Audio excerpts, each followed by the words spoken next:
Добре дојдовте во уште едно издание на емисијата Само прашај, која Македонската телевизија работи во соработка со Институтот за комуникацијски студии. Темата за денеска е рефундирање на финансиски средства за лекови и медицински помагала.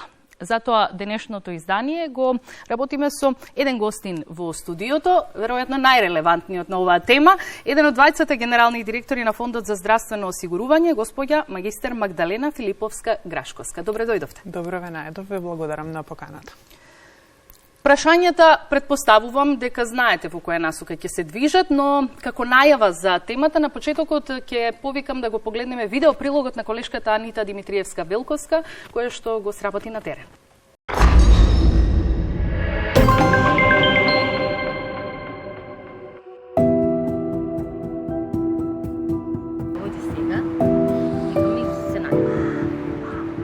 После 6 години борење со неплодноста, после фрлени илјадници евра по доктори, примени премногу терапии, над 300 клексани избоцкани во нас, ние после долго време го остваривме сонот да станеме родители. Поемотивниот ролеркостер низ кој поминал нејзиното семејство, Ана денес е горда мајка на 3 деца. Но патот што го поминала не е лесен. Прво, второ, трето мислење од лекар. Денеска нема термин, дојдете утре. Шетање по шалтери, собирање документи. Таа сведочи дека државното инвитро ниту е бесплатно, ниту е ефтино. Вели дека бремените жени често пати мора да примаат хормонска и антикоагулантска терапија, која ја купуваат во аптеките, а потоа Фондот за здравствено осигурување им рефундира дел од парите. Со клексани се боцкала 2 пати дневно, дома, сама, затоа што нејзиниот лекар не работел навечер. Бесплатното здравство ни најмалце не е бесплатно од причина што нели на трудница како трудница водиме дека е бесплатен гинеколошки преглед и слично.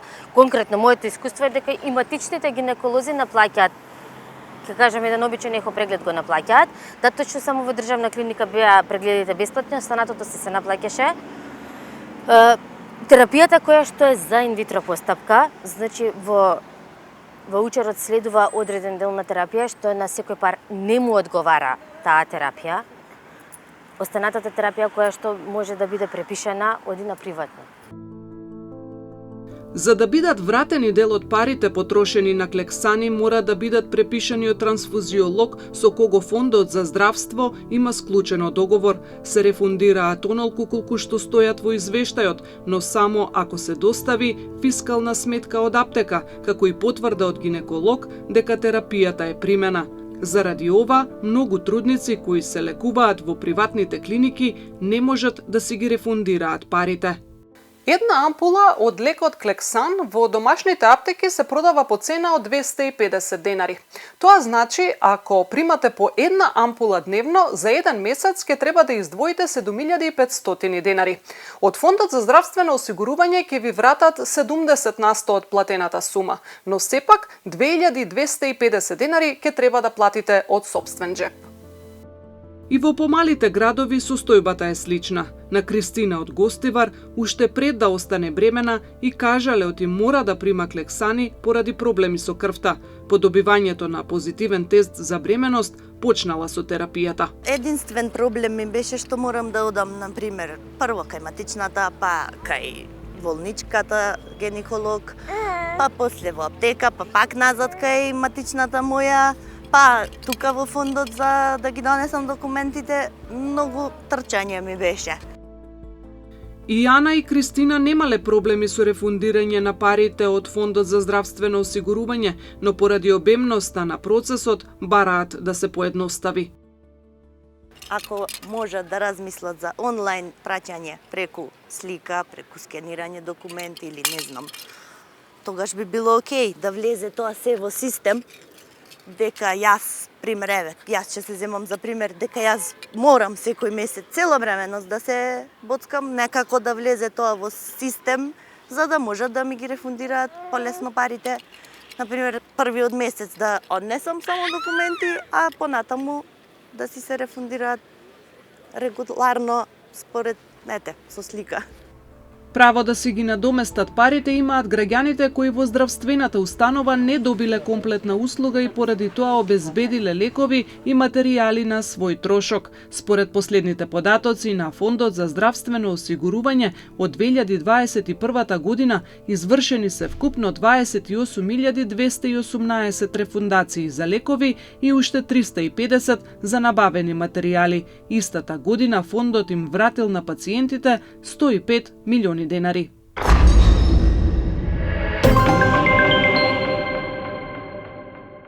Слушнавме две наши сограѓанки со маки, кои што претпоставувам за вас не се никаква новина, но она што се издвојуваше во прилогот вели државното здравство не е воопшто бесплатно и напоменаат дека за гинеколошки прегледи морале да платат пари. Што се случува со наплатата на услуги кај матичните гинеколози, како на пример ПАП тест? Зошто се наплаќа оваа услуга и има ли право пациентката да пријави? Апсолутно има право да пријави. Значи вака, согласно Законот за здравствено осигурување, здравствените услуги кои што ги пружаат матичните доктори, конкретно матичните гинеколози, се бесплатни за пациентките кои што се прикрепени кај нив, односно за пациентките за кои што они се матични доктори. Тоа значи дека секој еден преглед, оние дополнителни диагностички прегледи како што е ехото, колпоскопијата и земањето на бриз се бесплатни.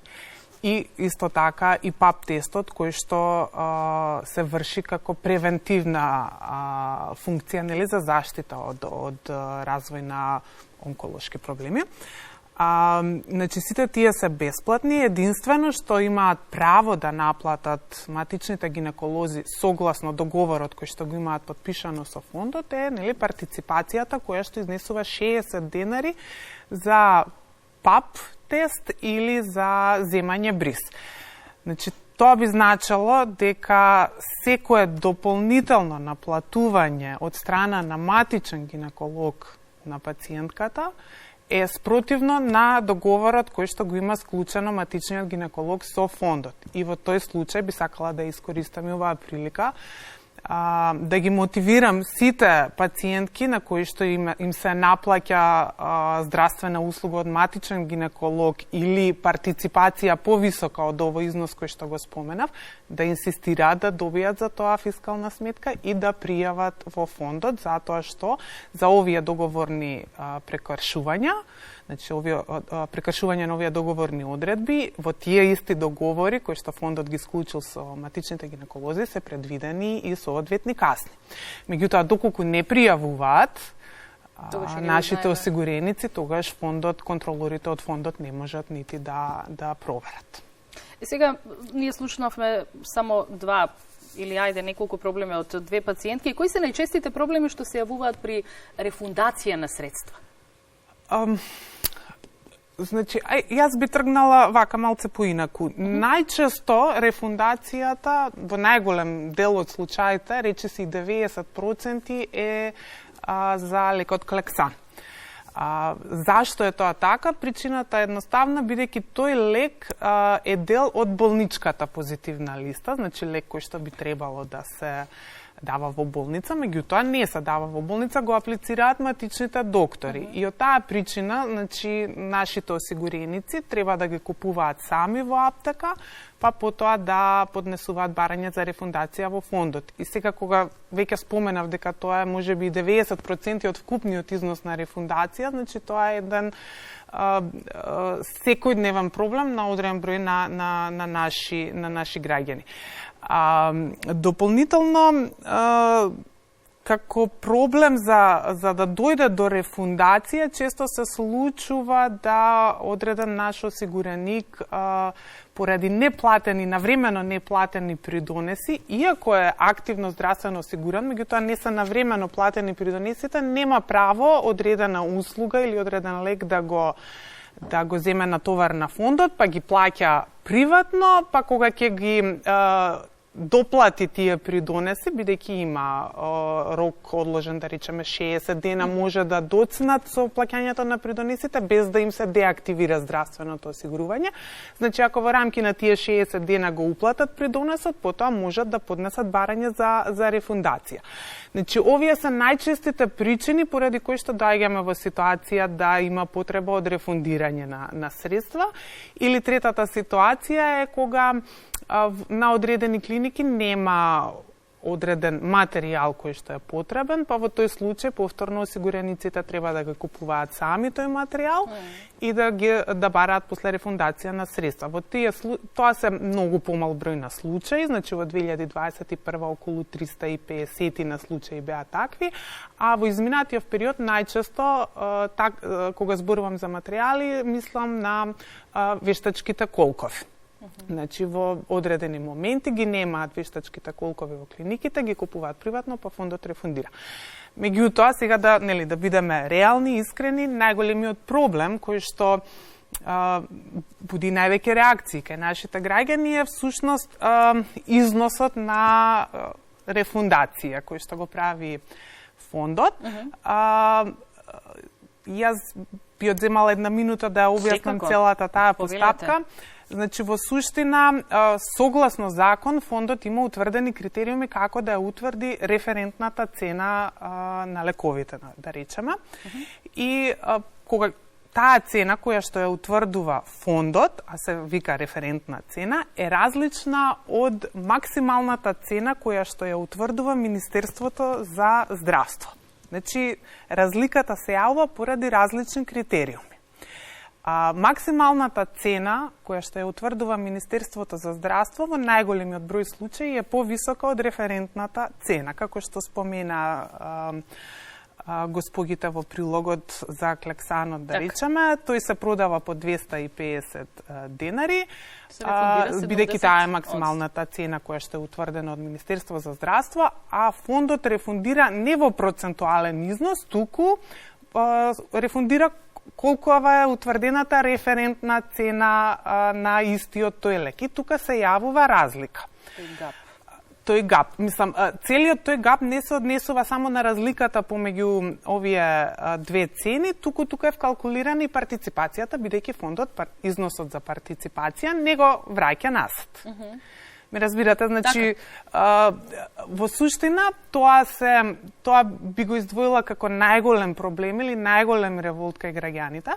Меѓутоа во изминативе 2 години поради кризната состојба со ковидот имало донесена одлука согласно која не се ревидирале референтните цени на лекови од страна на фондот. Во изминатиот период на седница на управен одбор на фондот беше донесена измена на овој правилник за утврдување на референтни цени на лекови и откако тој истиот ќе добие согласност од страна на министерот за здравство, ние ќе пристапиме кон ревидирање на референтните цени на лекови. И сега овдека не говорам веќе само за клексанот, туку зборувам генерално за сите лекови кои што се на позитивна листа ќе претрпат соодветни измени референтните цени на лекови. Честопати, оне што може да се забележи барем како реакција од граѓаните на социјалните мрежи, честопати забележуваме собирање средства на болни луѓе кои што треба да одат во странство, па како овде е обвинувана државата дека не покрива, дека не може, дека граѓаните треба тоа да го направат. Кои се всушност правилата за болничко лекување во странство?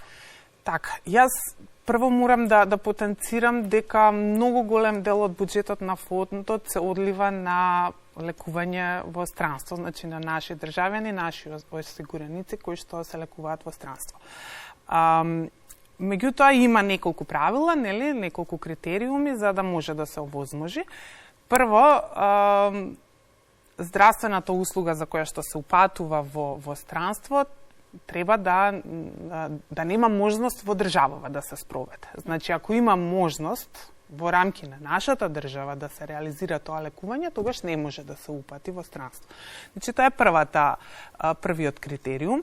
Исто станува збори кога треба да се направи некаков контролен преглед, значи истиот услов важи и тука.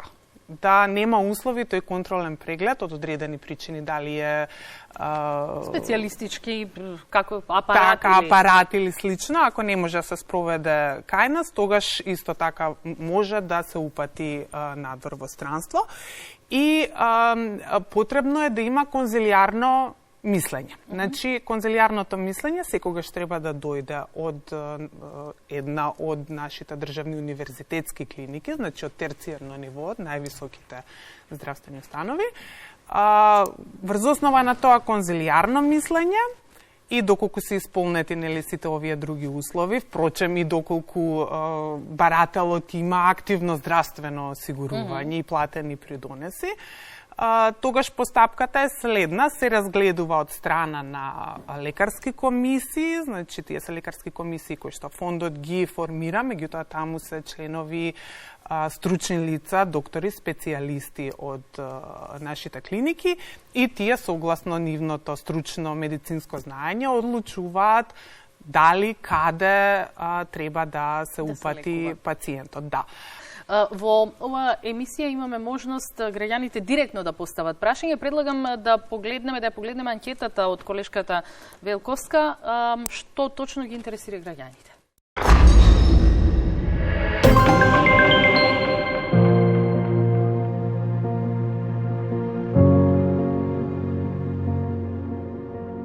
Постапката за добивање на дете по пат на инвитро оплодување своевремено беше пат по кој поретко се оди. Но ако денес тргнете по тој пат, ќе се изненадите на колку парови ќе наидете кои што го делат истиот сон како и вие. Но тоа е патека со пречки, со скокови и падови, а сосема е неизвестно дали на крајот ќе го зграбите пехарот. Дали ќе имаат слух новиот министер за инвитро пациентите, конкретно за терапиите на инвитро пациентите, да не именувам сега да не двојам посебни терапии, моментот за зголемување на бројот на ваучери за инвитро пациентите, дали ќе има слух за нас сега? Дали фондот планира да ја внесе прогестеронската терапија на позитивна листа, бидејќи жените што поминуваат низ инвитро постапката се приморани да ја плаќаат од сопствени средства. Во моментов на позитивната листа се впишани 820 лекови по генеричко име кои покриваат широк спектар на болести. Со укинувањето на квотите, добар дел од овие лекови не е проблем да се најдат во домашните аптеки, но граѓаните бараат позитивната листа да се прошири со нови, современи лекови кои што често им се недостапни и кои што не се регистрирани во нашата земја, чинат брдо пари и кои што засега мора да ги набавуваат од странство.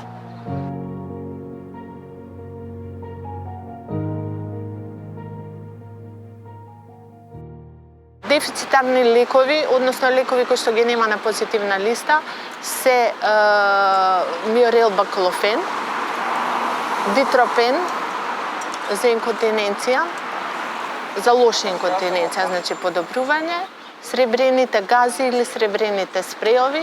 Ете така, тие три лекови ви ги наброила како една од најалармантно ургентни лекови. И би се обратила до сите надлежни институции со едно прашање дали воопшто има интенција тие лекови некогаш да се стават на позитивна листа, бидејќи тие ни се од неопходна важност за нашето здравје. Јас сум мајка на дете со тип 1 диабет и значи пред некое време го немаше базалниот инсулин и со претходно игличките за боскање што ги користиме за инсулинот, а плюс тоа ние како родители месечно издвојуваме околу 130 евра за нашите деца за да редовно мериме гликемија. Тоа нашиот фонд, нашата држава не ги покриват под фондот. Ние сами издвојуваме од платите. Сакаме, како родител, јас и сите деца, што се со тип 1, инсистираме фондот колку може да ни помогне да ги покријат. Осигурените лица, освен лекови, може да добијат и ортопедско помагало на товар на фондот, но мора да исполнуваат одредени услови. Граѓаните кои што ги анкетиравме имаат прашања токму на овие околности.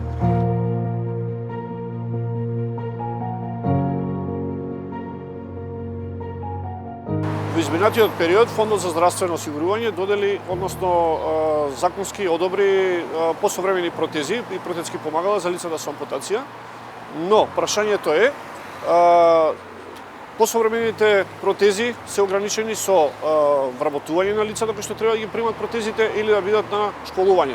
Што правиме со останатите лица кои што се активни и се движат, имаат потреба од такво ортопедско помагало.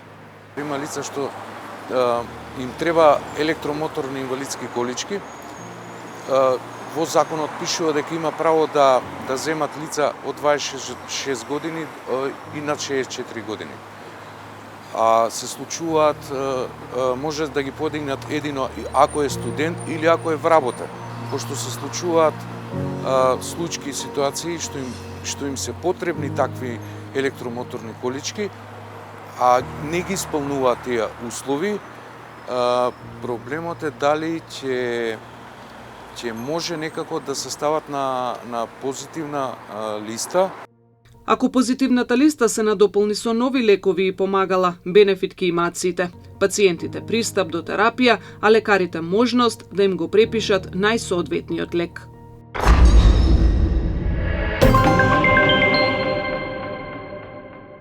Многу прашања, веројатно само мал дел од она со што се соочуваат граѓаните, ама ајде ќе се опитаме да одговориме на сите. Еве ќе почнеме од последното за протезите на луѓето со ампутација.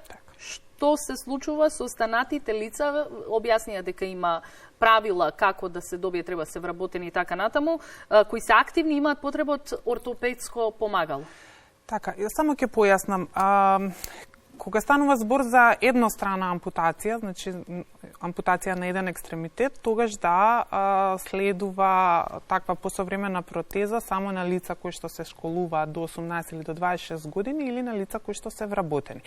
Меѓутоа, освен овие два услови, и треба специјалист да утврди дека имаат овие лица висок степен на активност.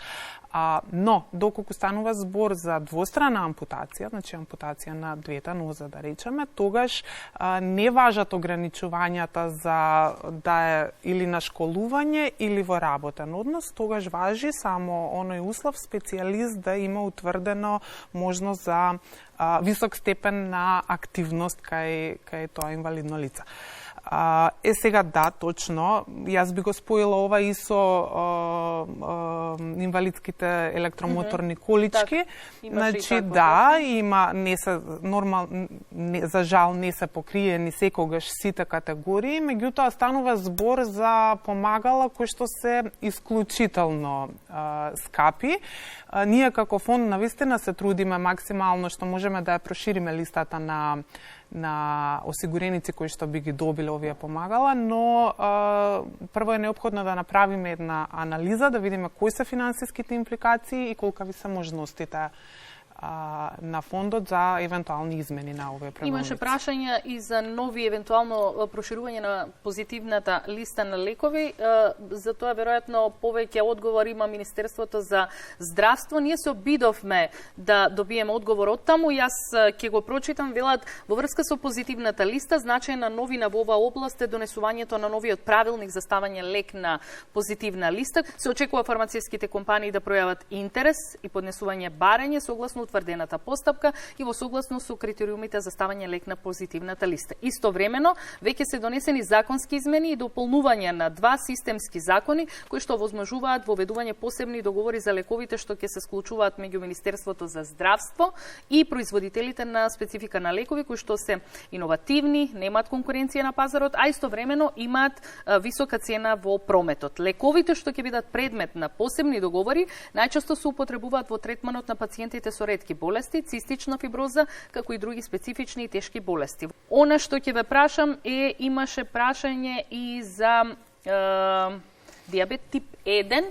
Така. Имаше родител чие што дете беше со инсулинска терапија. Прашањето е дали сите деца што се со тип 1 диабет, дали може фондот да ги покрие трошоците и тие да бидат под целата терапија за диабет, значи инсулинот, како и апаратчињата за мерење шекер, лентите за мерење шекер и сензорите, тие влегуваат во рамки на програма на Министерството за здравство и се финансираат преку таа програма. Значи фондот не учествува во финансирањето на овие лекови. А еве ќе дополнам, од Министерството за здравство велела дека во врска со инсулинската терапија изминатите денови извршена е вонредна дистрибуција на инсулин и ленти за мерење гликемија во сите инсулински аптеки во државата. И она што беше последно беше во однос на инвитро, овде прашањето беше директно до новиот министер, дали како планира можеби да ги зголеми обидите, дали фондот овде има некаква вака, бројот на обиди на инвитро обиди е утврден во закон. Законот за биопотпомогнато оплодување. Пред неколку месеци имаше една расправа во собрание, каде што учествуваше и фондот и представници од Министерство за здравство и од таму излегоа соодветни предлози. Ние своевремено уште пред неколку месеци се обративме до Министерството за здравство да се разгледа опцијата да се промени законот за да наместо сегашново решение да се на терет на фондот да бидат 3 обиди за прво дете, 3 за второ, 3 за трето, 3 за четврто, да се даде поинаков пристап, кој што, да речеме, на таа собраниска расправа од страна на стручните медицински лица беше како предлог дадено да се даде можност за вкупно 6 обиди без разлика за кое дали е за прво дете, второ дете или некој еве од Министерството само ќе потенцирам дека вела дека во однос на ова прашање функционира Државна комисија за биомедицинско потпомогнато оплодување, која рамки на своите надлежности ги разгледува овие прашања, но се надевам дека брзо ќе има некаква промена со оглед дека е навистина прашање кое што длабоко во интимата ги засега нашите сограѓани кои што се соочуваат со овој проблем. Кога одлучивме да работиме на една ваква тема, бевме свесни дека нема да бидеме во можност да одговориме на сите прашања, но јас сум благодарна што бевте достапна, господја Филиповска-Грашковска, да одговорите барем делумно или на она што успеавме да ги прашаме што ги интересира гледачите. За крај од ова издание ќе ве поканам само да ги погледнеме утврдените, да речам, поенти од оваа емисија, па да се одјавиме.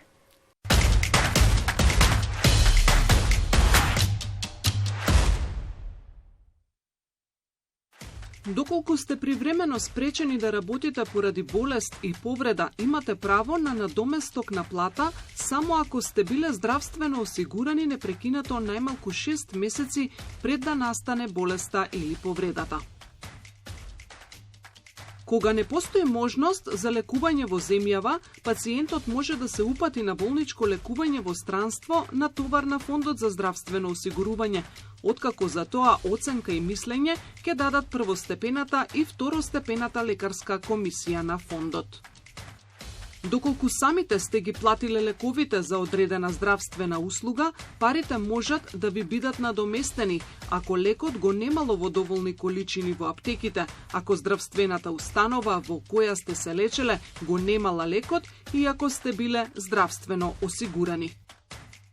Документите кои се потребни за да ги надоместите парите за лекови кои самите сте ги платиле се: рецепт за лекот од лекар, извештај од специјалист или отпусно писмо од здравствената установа, 3 потврди од различни аптеки дека лекот го немало во доволни количини и фискална сметка од аптеката во која сте го купиле лекот.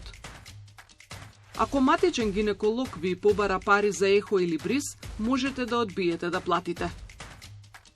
Крводарителите кои дарувале крв повеќе од 10 пати се ослободени од плаќање на здравствени услуги во амбуланти и поликлиники, лабораториски анализи, снимања со рентген, ехо и магнетна резонанца, специјалистички прегледи и 30-дневно болничко лекување.